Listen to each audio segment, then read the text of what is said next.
পরে ওয়া আলা রাব্বিহিম ইয়াতাওয়াক্কালুন।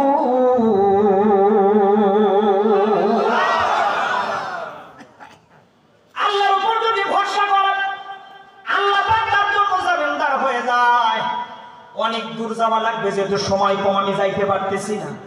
ডাকাত দল তার ঘরের মধ্যে প্রবেশ করবে, মনের মধ্যে চিন্তা হয়ে গেল, যেহেতু বুদ্ধিমতী মেয়ে, আবার মনে মনে চিন্তা করে আমার পাশের ঘর হলো আব্দুল্লাহ হুজুরের ঘর, যেই হুজুরের কাছে আমি কোরআন পড়েছি, যেই হুজুরের কাছে আমি হাদিস পড়েছি, যেই হুজুরের কাছে আমি ফিকাহের মাসলা মাসাইল পড়েছি, যেই হুজুরের কাছে আমি ছোট থেকে একদম সিবারা আমপাড়া কায়দা থেকে পড়া শুরু করে দিয়েছি, এমন হুজুরের ঘরের মধ্যে দামি দামি জিনিসপত্র নাই, হীরা জহুরত মানে মুক্তান নাই, কিছু নাই। হুজুরের ঘরের মধ্যে আছে খালি বড় বড় জুব্বা।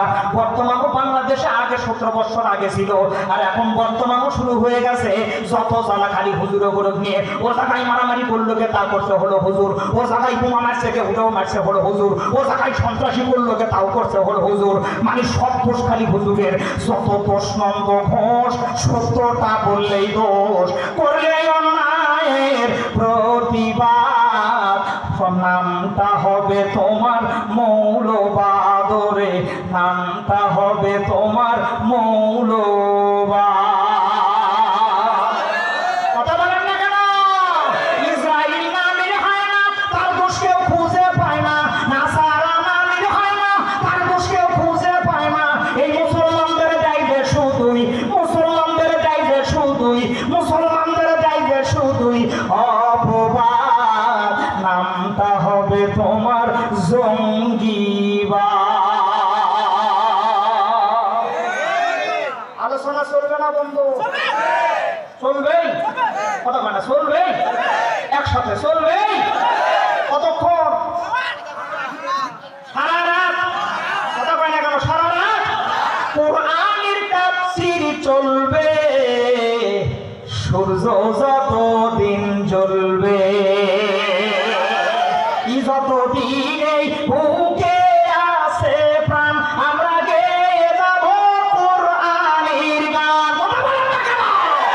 যতদিন এই বুকে আছে প্রাণ, আমরা গেয়ে যাব কোরআনের গান। আল্লাহুম্মা আমিন বলেন। অবশ্যই ভাইয়েরা আমার, ভালো করে কথাগুলো শোনার চেষ্টা করেন। কোনো দিকে যাওয়া যাচ্ছে না, সময় কম। জাহানারা চিন্তা করে,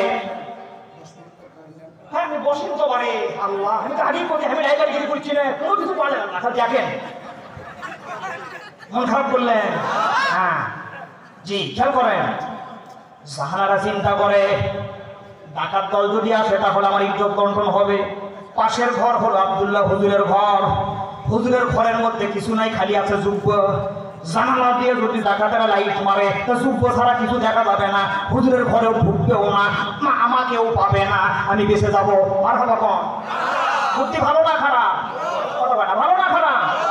জাহানারা ঘর থেকে বের হয়ে সংক্ষিপ্ত কথা হুজুরের ঘরের দিকে দৌড় দিলেন।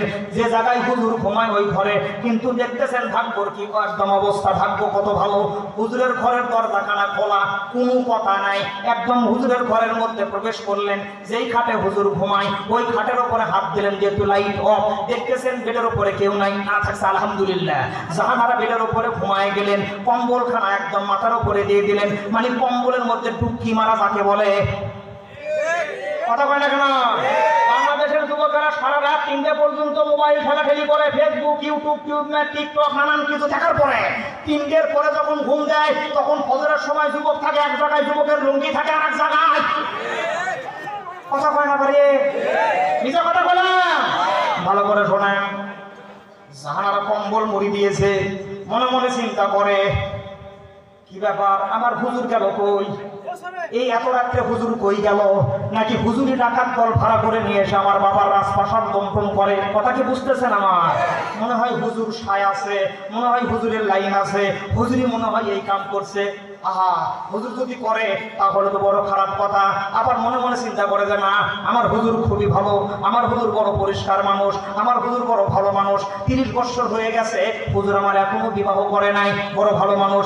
কম্বলখানা চোখ থেকে সরাইয়া দেখতেছেন ঘরের একটা কোণার মধ্যে মিটমিট মিটমিট করে আলো জ্বলে। এই আলোর সামনে দাঁড়াইয়া আল্লাহর বন্ধু আব্দুল্লাহ হুজুর নিশিরাতের মধ্যে সাল্লু বিল্লাইলি না শুনিয়াম তাদখুলুল জান্নাতা বিসসালামের উপরে আমল করে, মানে তাহাজ্জুদের নামাজ হুজুর পড়তেছে, চিৎকার দিয়ে বলেন আল্লাহু আকবার।